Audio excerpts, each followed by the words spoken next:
Pour conclure cette approche sur la relation pour cette journée, je voudrais vous rappeler les 5 critères d'un amour réussi, tel qu'Arnaud Desjardins le rapporte notamment pour une vie réussie, pour un amour réussi.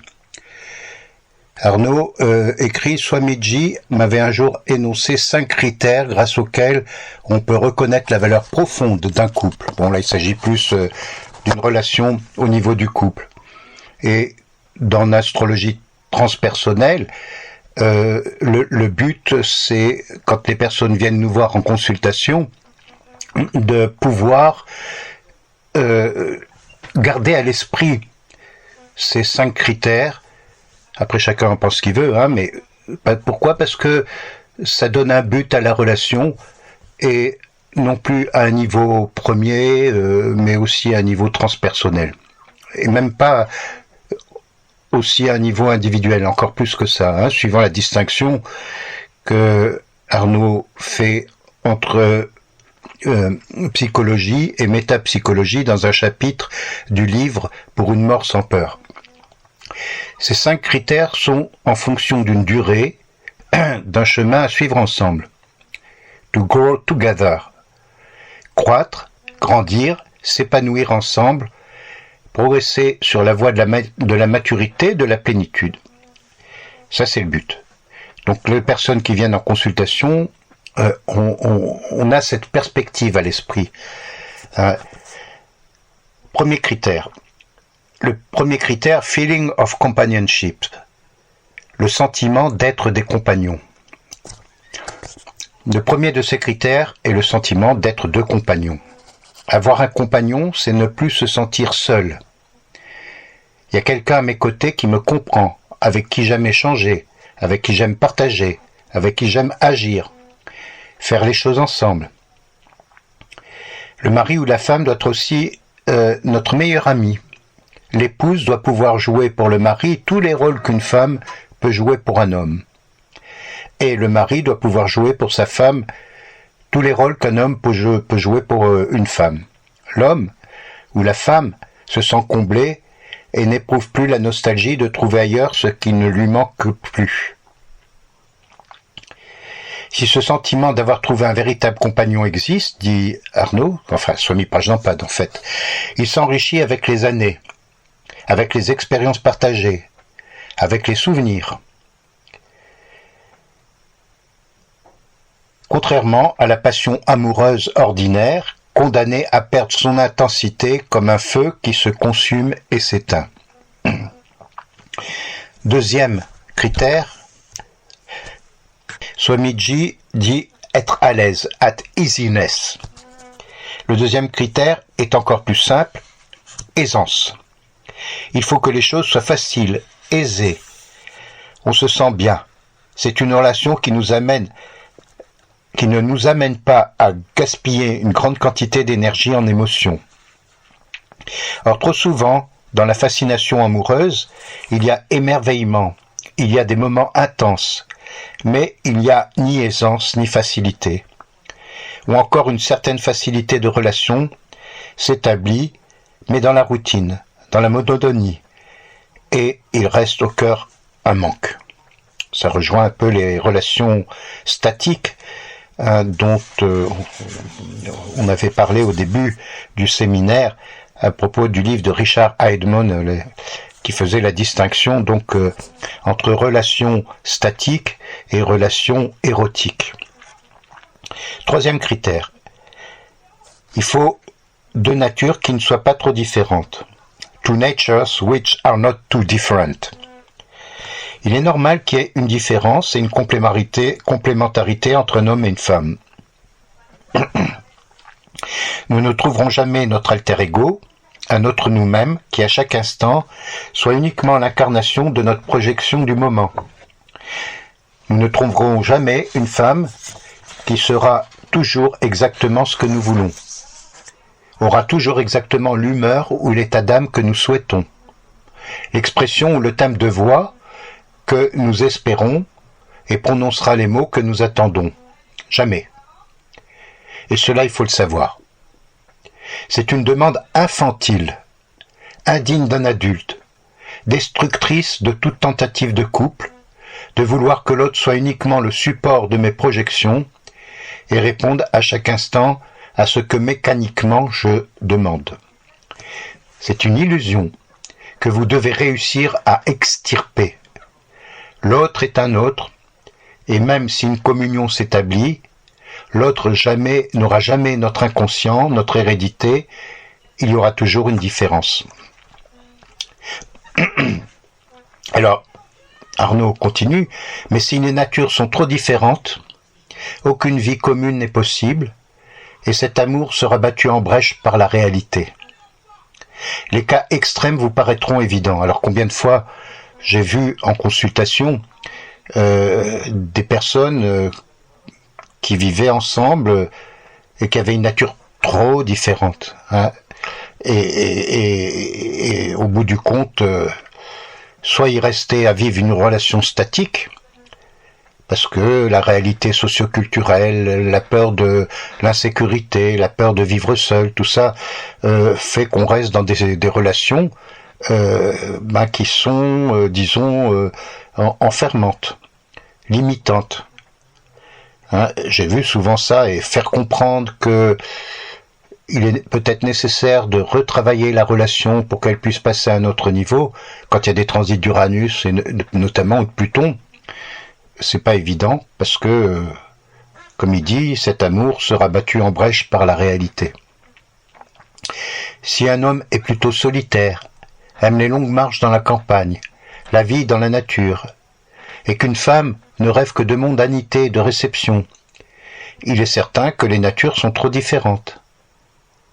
Malheureusement, cela n'empêche pas de tomber amoureux. Bon, ça on le voit, hein, on l'a vécu aussi certainement. Enfin moi, en tout cas, je peux dire que j'ai vécu à de multiples reprises. Mais encore une fois, ces relations de cet ordre-là m'ont fait grandir. Faut pas oublier ça. Ça, faut le préciser. Mais elles n'ont pas duré. À un moment donné, c'est comme un esquif qui se fracasse sur un rocher, sur un étoc. De nature qui ne sont pas différentes, cela n'existe pas. De nature qui ne sont pas trop différentes. Sinon l'entente est au-dessus de nos capacités respectives. Ça, c'est quand on est dans le plan de la mécanicité, en quelque sorte, encore. C'est-à-dire qu'on ne fait pas l'effort de se transformer et d'être à l'écoute de l'autre. Il faudrait être bien plus avancé sur le chemin de la liberté intérieure, voilà ce qu'il dit, pour pouvoir former un couple paisible avec un partenaire dont la nature est radicalement différente de la nôtre. Oui, arriver à un certain stade de détachement, de désidentification, comme dirait Roberto Assagioli, mais tous les enseignements nous apprennent ça. Quand on a acquis une liberté intérieure et qu'on est soi-même notre propre nourriture, si je puis dire, qu'on se comble soi-même, qu'on est capable de vivre la solitude, à ce moment-là, on peut passer dans une relation qui soit de cet ordre-là, quoi. Il faudrait être bien plus avancé sur le chemin de la liberté intérieure pour pouvoir former un couple paisible avec un partenaire dont la nature est radicalement différente de la nôtre. C'est possible, c'est possible. Même si on reste enfermé alors, à la différence, là, il parle de quelqu'un qui a acquis la liberté intérieure. Mais par exemple, mes parents étaient très différents. Ils avaient des choses qui les rapprochaient. Quand on regarde leur comparaison de thèmes, on voit bien qu'il y avait des choses qui les rapprochaient, mais ils étaient de tempéraments totalement opposés et différents. Je me demande d'ailleurs comment ils ont fait pour rester aussi longtemps ensemble. Mais ils étaient dans un cadre socio-culturel. Ma mère disait toujours, chez nous, on ne divorce pas. Elle était frustrée. Et mon père aussi. Et ces exemples-là, ils faisaient partie d'une autre génération, évidemment. La génération, mais il y a encore des couples comme ça. Mais c'était de la génération, mon père était né en 1912, ma mère en 1917. Donc c'était une génération dans un milieu socio-culturel où il y avait certaines choses qui étaient comme des lois finalement. Alors il ajoute la fascination amoureuse ignore superbement l'incompatibilité de deux natures. On croit de bonne foi pouvoir s'aimer, mais il n'y a pas de possibilité d'une véritable entente. La complémentarité de l'homme et de la femme repose sur la différence, mais elle repose aussi sur la possibilité d'association, d'imbrication, de complicité. Quatrième critère, une foi et une confiance totale. Complete trust and confidence. Arnaud continue, bien sûr, beaucoup d'hommes et de femmes aujourd'hui sont blessés jusqu'au fond de l'inconscient par des trahisons passées vécues dans l'enfance ou la petite enfance. Ce genre de blessure ne facilite pas la communion, l'approche ouverte, le don mutuel de soi dans l'amour. Est-ce que cette personne a su m'inspirer une réelle confiance ? Du fond de moi monte ce sentiment. Elle peut faire des erreurs, elle peut se tromper, elle peut même accomplir une action qui me créera une difficulté momentanée, mais elle ne peut pas me faire du mal. Fondamentalement, ce qui domine, c'est cette certitude. Le mariage ne peut pas être une voie spirituelle vers la sagesse. Si cette confiance et cette foi n'existent pas, si vous vivez dans la peur, vous avez à être plus fort que votre infantilisme, votre mécanicité, disait Gurdjieff, et à ne pas détruire vous-même une relation précieuse par une méfiance qui n'est en rien justifiée. Il faut que les partenaires ne soient plus fondamentalement et totalement infantiles, mais aient une certaine compréhension de leurs propres mécanismes et décident de les dépasser, donc d'être adultes. Plus adultes, même. Seule cette confiance complète élimine le poison de l'amour qui est la jalousie. Je ne dis pas que c'est un vice ou un péché, c'est une émotion particulièrement infantile dans laquelle le mental invente ce dont il n'a aucune preuve. Rien n'est plus destructeur de l'amour que cette jalousie. Donc voilà, c'est intéressant de voir cette manière de dire les choses. C'est pour un couple heureux, comme dit Arnaud, pour une vie réussie, et qui a donc comme sous-titre « pour un amour réussi ». Mais la perspective, en reprenant les termes de Swami Prajnapada, la perspective, c'est créer un couple spirituel, c'est ce qu'il dit, transpersonnel, donc vaste programme, bien sûr, mais on peut y arriver, je pense. Cinquième et dernier critère, une forte impulsion à rendre l'autre heureux, strong impulse to make the other happy. Ce critère existe une approche adulte du couple. La demande d'être heureux grâce à un autre est naturelle, normale, légitime chez un homme ou une femme, qui n'a pas encore atteint le bout du chemin et qui se sent encore incomplet. Donc c'est différents plans de conscience, évidemment. Mais il y a une manière tout à fait égoïste de vouloir rendre l'autre heureux, dans laquelle l'autre n'est pas vraiment en question. Alors ça me fait penser, je l'ai souvent dit, d'abord pour le connaître moi-même, que par exemple, on a tous, quand on n'est pas encore très évolué, quand on est dans la compulsivité, et même si on est sur un chemin spirituel, enfin qu'on prétend spirituel et qu'on s'intéresse et qu'on fait des séminaires ou des retraites ou dans des ashrams, tout ça, eh bien le risque c'est que ça reste à un niveau purement extérieur et pas vraiment intérieur. Seul notre comportement, Dalai Lama disait très bien ça, seul le comportement extérieur doit être la manifestation d'un comportement intérieur unifié, un sans second. Donc ça rejoint tout ce que Rudyard disait aussi sur ce problème-là. Donc, mais alors oui, ce que je voulais dire aussi, c'est que par exemple les Neptuniens, pourquoi je prends les Neptuniens? Parce que d'une part j'en suis un, et le Neptunien il veut faire il veut faire le bien, il veut rendre l'autre heureux, même si l'autre ne veut pas. C'est une forme d'égoïsme, quelque part, de vouloir absolument rendre l'autre heureux alors que l'autre n'est pas disponible pour ça. Donc c'est le neptunien compulsif, mais le plutonien, l'uranien, le saturnien ont chacun aussi leur manière de vouloir rendre l'autre heureux. Par exemple, le saturnien, que le capricorne, tout ça, compulsif toujours, aura tendance à vouloir rendre l'autre heureux en l'enfermant dans une cage, finalement. Ce que j'ai vécu, moi, dans mon enfance avec ma mère, finalement. Ceci dit, je répète que toute expérience a du sens sur notre chemin d'évolution, et avec le temps, ce que j'ai vécu avec ma mère, même si j'en ai souffert dans mon enfance et mon adolescence, maintenant que je le vois à mon âge adulte, et bien plus qu'adulte, enfin, je parle de l'âge, bien plus qu'adulte compte tenu de mon facteur âge, eh bien, je reconnais que ça m'a permis, bénéfice secondaire peut-être pourrait-on dire, mais de faire tout un travail sur moi-même dont j'ai eu les bénéfices beaucoup plus tard finalement. C'est l'autre tel que je le vois à travers mes projections, mes demandes à moi, que je cherche à rendre heureux, en lui offrant ce que j'ai envie de lui offrir, en faisant pour lui ce que j'ai envie de faire, et sans tenir compte de ses véritables demandes. On ne peut sentir ce dont l'autre a vraiment besoin que si l'intelligence du cœur est éveillée.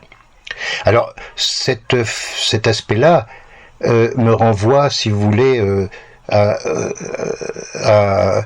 Marshall Rosenberg, et la communication non violente avec les critères, les 5 critères de la communication non violente, où chacun s'exprime en toute honnêteté, sans agressivité, et dans le respect de l'autre et sans jugement, pour dire ce qu'il ressent exactement. Donc ça, c'est un des outils, comme la communication non violente est un des outils pour aller vers l'intelligence du cœur.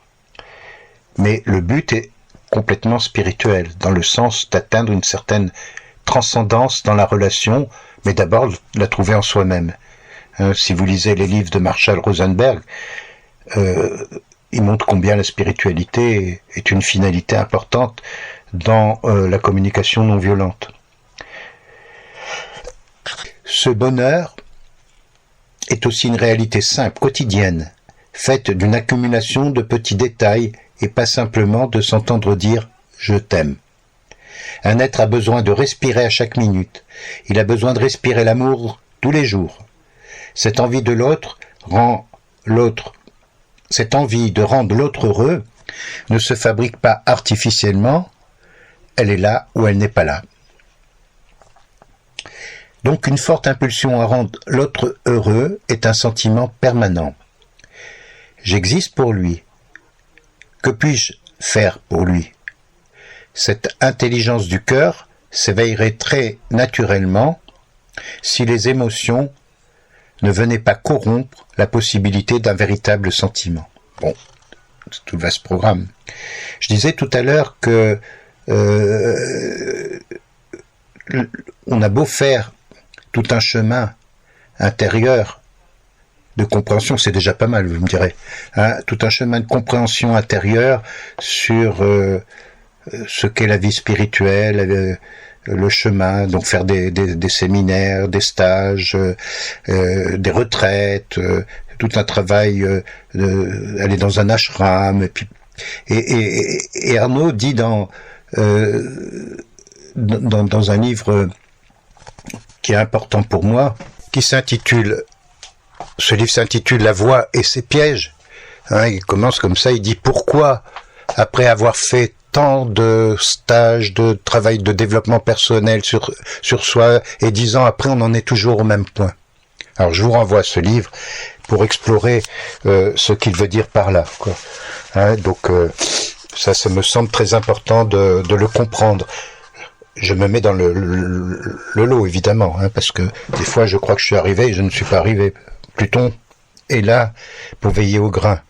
Enfin, pour l'instant j'en ai pas, heureusement, mais quand j'en ai eu, il a fallu rétablir la situation.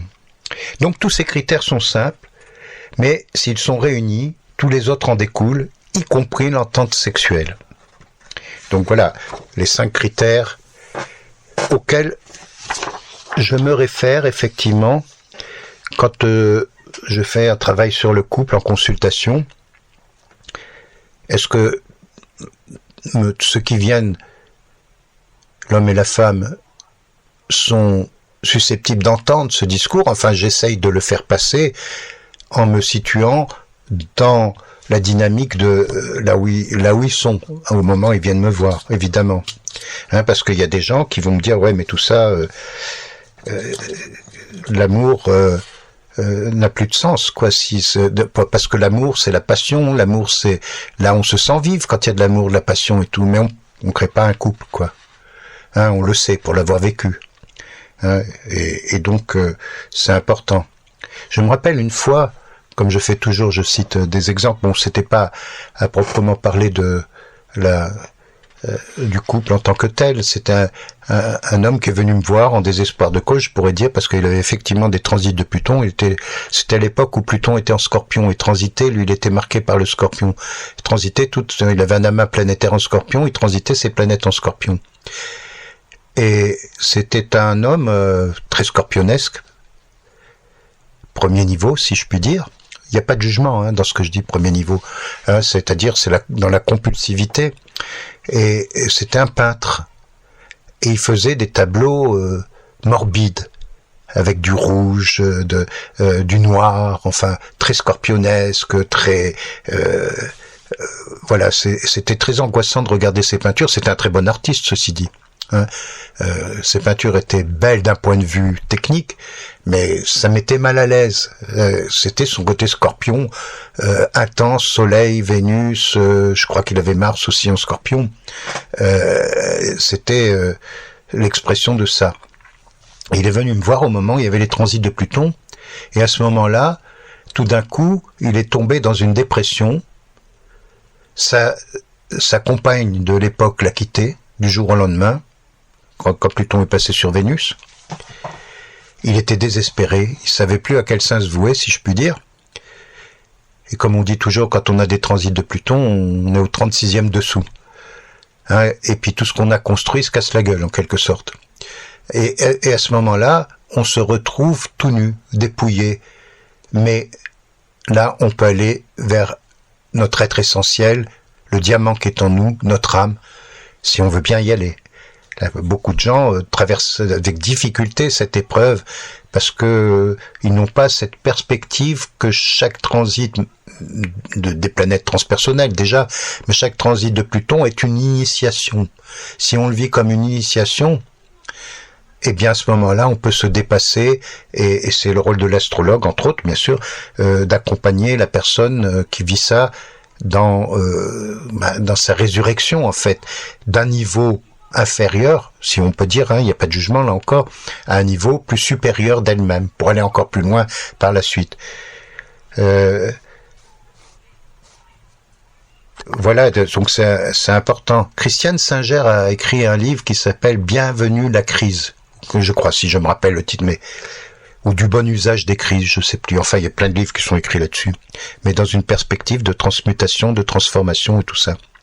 Donc ce gars est venu et j'essaye de lui expliquer qu'il avait en lui d'autres capacités que plutôt se regarder le nombril et puis vivre cette souffrance intérieure à travers ses toiles, ses créativités, tout ça. Et je lui dis qu'il avait d'autres dons. Il serait toujours un artiste, bien sûr, mais qu'une autre manière de faire qui serait l'expression de son évolution intérieure et non pas de son désespoir de scorpionesque intérieur. Je dis maintenant, voilà, tu arrives à une nouvelle étape de ta vie si tu veux bien. Il me dit, mais là, tu me demandes de ne plus vivre à travers ce que tu me dis. C'était un peu les 5 critères, tu me demandes de ne plus vivre. Je lui dis non, parce que pour lui, vivre, c'était la passion, c'était l'intensité, c'était aller jusqu'au bout de ses limites, comme peuvent le faire les scorpions, quoi. Je connais l'histoire, je suis une Sud Scorpion, en maison 8 en plus. Et donc, je lui dis maintenant, au contraire, tu pourras vivre, si tu vas dans cette direction-là, tu pourras vivre avec plus de sérénité, tout autant d'intensité, bien sûr, mais avec une nouvelle créativité. Donc il a fait tout un travail sur lui, je l'ai envoyé, enfin je lui ai proposé, c'est pas qu'il me l'envoie, je lui ai dit voilà, là, quand il y a des transits de Pluton de cet ordre-là, c'est difficile de rester seul, quoi. Il faut qu'il y ait un passeur, quoi, ce que j'appelle le passeur. Ça peut être un thérapeute qui est dans cette optique dont je parle, évidemment. Il ne s'agit pas d'aller voir un thérapeute qui essaye de nous remettre dans la normalité des choses, quelque part. Ce que Rudyard appelait l'approche conventionnelle, c'est-à-dire remettre la personne dans les normes de quelles il essaye inconsciemment de s'échapper, parce que les normes sont limitantes, enfermantes.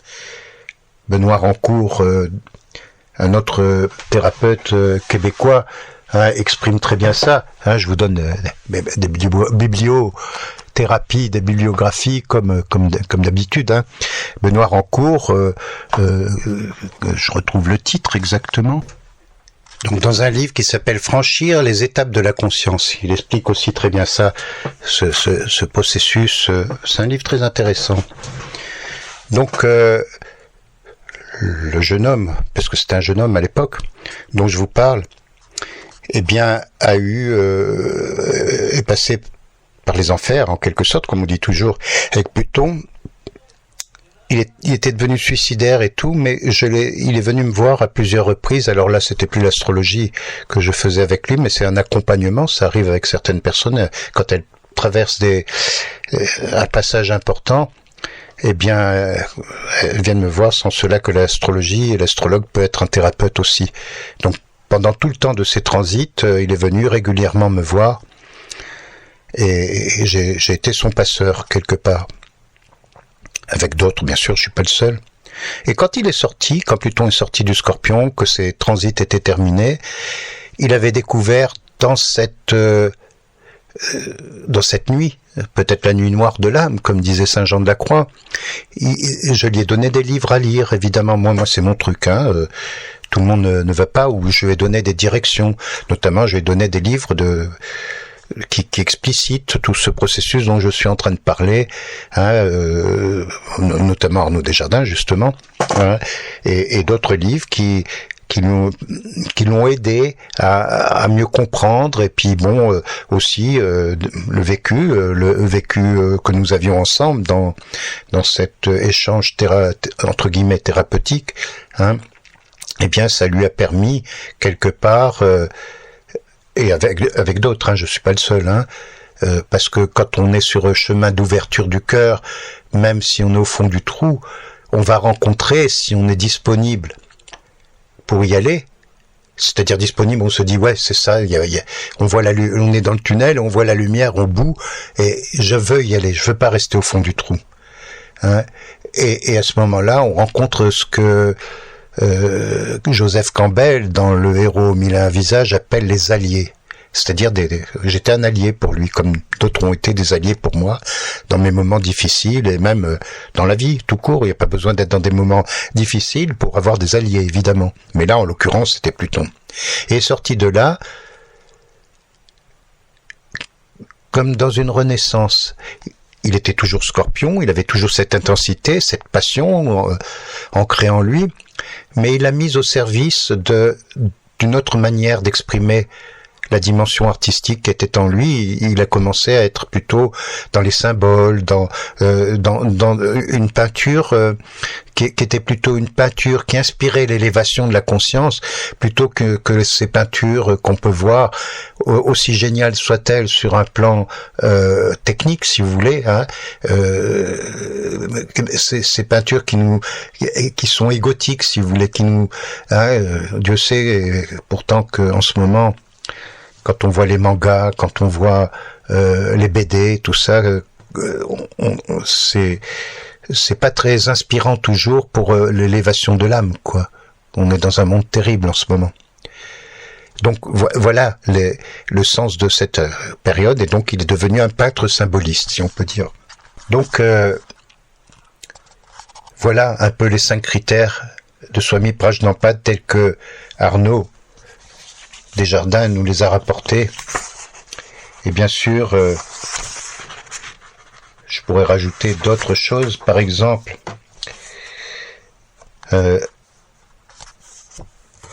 dans un extrait que j'ai à nouveau sous les yeux, où j'avais sorti des extraits pour une vie réussie, pour un amour réussi. Le mariage est une union sacrée, pourtant en Occident actuellement on se marie, on se sépare, on change de partenaire, on divorce avec beaucoup de désinvolture, et ceux qui restent ensemble ne sont pas pour autant heureux.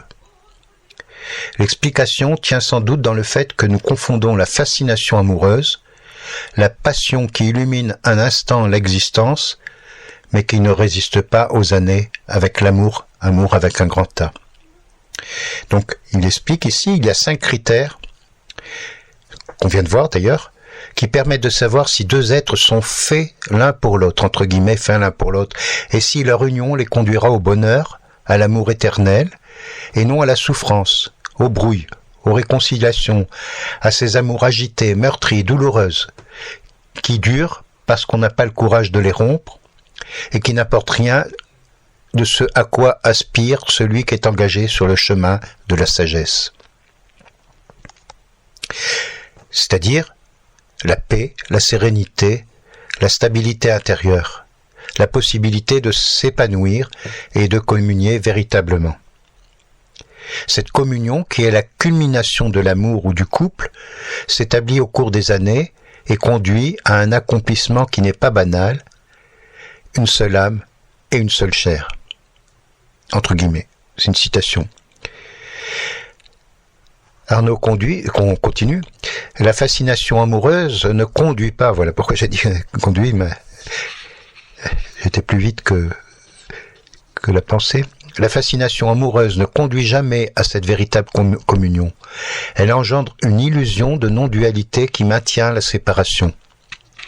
Dans la mesure où cette non-dualité, cette véritable communion, donc un avec, peut s'établir entre l'homme et la femme, le mariage a été considéré comme une voie spirituelle autant que la voie monastique.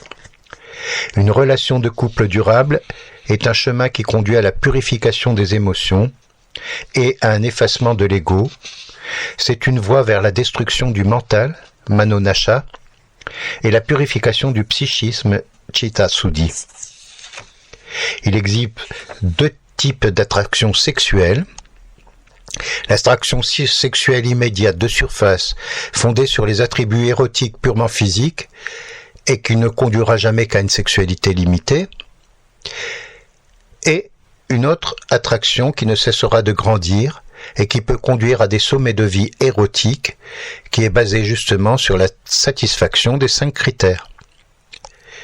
Cette attirance vient de la profondeur de l'être, et non plus seulement de la fascination de surface. Elle conduira aisément à la fidélité. Sauf rares exceptions, un couple durable ne peut unir que 2 êtres humains suffisamment adultes. Car pour faire, entre guillemets faire, dans quelque domaine que ce soit, il faut être, entre guillemets, le mot être. Une des grandes illusions de l'être humain est de tenter de changer sa manière de faire sans changer son être. Alors, on a vu ça en consultation bien souvent. Pour changer son être, il faut d'abord comprendre et se comprendre. Vous ne changerez pas ce que vous n'avez pas vu, ce que vous ne connaissez pas et ce que vous n'avez pas compris. Autrement dit, un commencement de maturité sur la voie, avec un grand V évidemment la voie, un commencement de sagesse, un peu moins d'infantilisme, un peu moins de vulnérabilité émotionnelle sont nécessaires pour réussir une vie à 2. Celui qui veut rencontrer l'amour, le vrai, celui qui dure, doit comprendre que la première démarche, c'est de changer suffisamment pour être digne de cette rencontre. Il faut se préparer, se libérer des comportements mécaniques si on ne veut pas aller d'échec en échec. La relation de couple, vue sous cet angle, est donc un chemin, entre guillemets chemin avec un grand C, qui mène à la plénitude, à l'amour avec un grand A, et qui permet non seulement de croître ensemble, mais aussi de croître ensemble dans la relation avec les autres. C'est donc une voie spirituelle équivalente à la voie monastique. Voilà ce que dit Arnaud Desjardins dans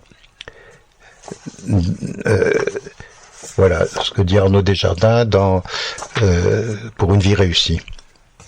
Bon, il y aurait énormément à dire et tout. Dans mes papiers, j'ai encore ceci. Peut-être, si vous avez envie de l'écouter, je vous invite.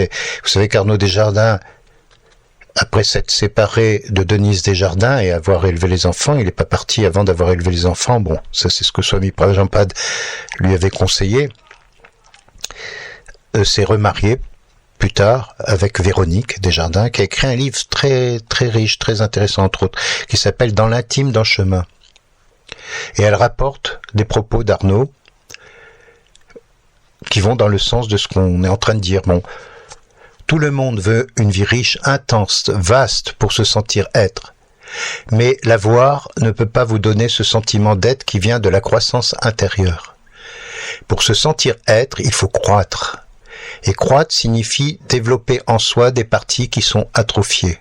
Là, je vous renvoie à Triptyque astrologique, entre autres, de Dan Rudyard, qui peut être lu d'ailleurs par des gens qui font pas forcément de l'astrologie, mais qui connaissent un peu les signes, les maisons, les planètes. En général, chacun a ses points forts et suit sa pente naturelle.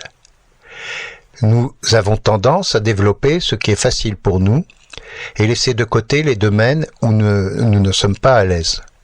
Un chercheur doit au contraire lutter contre l'inertie des habitudes et bouleverser celles-ci. Ce qui est faible en nous, nous le cherchons hors dehors. Cela nous fascine et nous fait peur à la fois. Les couples se forment souvent selon ce principe. Étant fascinés par ce qui nous manque, nous en venons à rencontrer des êtres très différents de nous et à nous retrouver dans des situations douloureuses, parfois inextricables. Il nous incombe donc de travailler sur nos points faibles. Cette voie nous propose de satisfaire les désirs pour en être libre, mais l'important, ce qui nous donnera vraiment un sentiment de fullness, de plénitude, c'est de bouleverser vos habitudes, de développer ce qui est en vous est atrophié. Si une vie riche consistait uniquement à accomplir ses désirs, tous ceux qui ont fait ce qu'ils voulaient, qui ont réussi dans l'existence, seraient comblés. Or, ce n'est pas le cas. Voilà. Alors, une multitude de livres renvoie à cette réflexion. Je pense aux livres de Mathieu Ricard, comme Le moine et le philosophe, ce dialogue avec son père, Jean-François Revel. Bon, il y a plein de pistes à explorer, il y a tellement de livres qui sont écrits là-dessus, hein, de livres spirituels aussi, hein, bien sûr. Bon, l'approche d'Arnaud m'a nourri et me permet de poursuivre ma route en ayant cet objectif dans ma vie que j'essaye le mieux que je peux. Et c'est ce que je suggère, évidemment, le mieux que je peux, et que nous pouvons, avec Mira, évidemment, de vivre dans cette perspective d'une communion et pas d'une fusion. Pour conclure, je vous rappelle la phrase de Saint-Ex: regardez dans la même direction, mais pas dans le blanc des yeux, finalement. Ça doit être ça à peu près. Et je vous renvoie encore, pour finir, au texte de Khalil Gibran sur le mariage, qui est très, très clair, et qui va aussi dans ce sens-là. Voilà. Donc on va pouvoir continuer l'exploration des thèmes comparés des participants.